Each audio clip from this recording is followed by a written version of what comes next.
So everyone was hoping that this year would be a normal year, and it is not a normal year. We've heard it again and again, educators who say students are struggling with social emotional needs. Sometimes the frustration leads to behavioral issues, from fighting to general classroom disruptions. They're pushing chairs, they're kicking desks, they're trying to hurt themselves with their pencils. School psychologists say outbursts had already been escalating and further increased with the pandemic. It's not just the young kids, it's, middle school, high school. Student behavior is simply an expression of student needs. Reed Scott Schwalbach, president of the Oregon Education Association, says there is a critical need for creative solutions. But I can guarantee you that educators, from bus drivers to classroom teachers, have lots of ideas for ways that we can improve what we have going on currently in schools.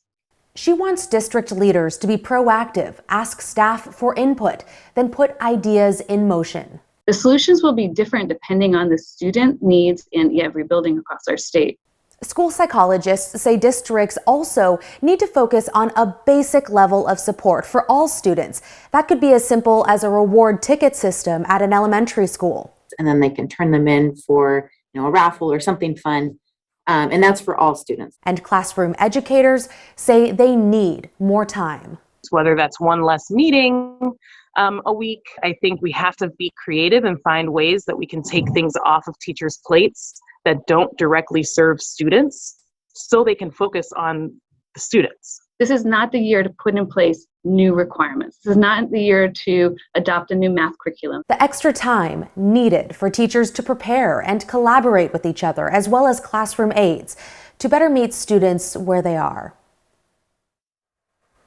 And one parent I spoke to had an idea of her own. She says that she'd be willing to get a group of moms, a group of parents together to walk the hallways at her child's school, maybe just hang out in the lunchroom in order to be a positive adult presence.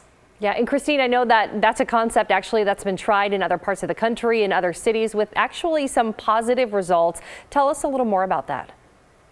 Yeah, it's a pretty cool idea, right? Recently, a group of dads in Louisiana did a very similar thing. They were called Dads on Duty, and apparently they found it largely worked in curbing violence at their kids' school. Christine, one other thing I want to ask you about, the educators in your story that you talked to, they mentioned needing more time to work on this issue. Is that even feasible right now?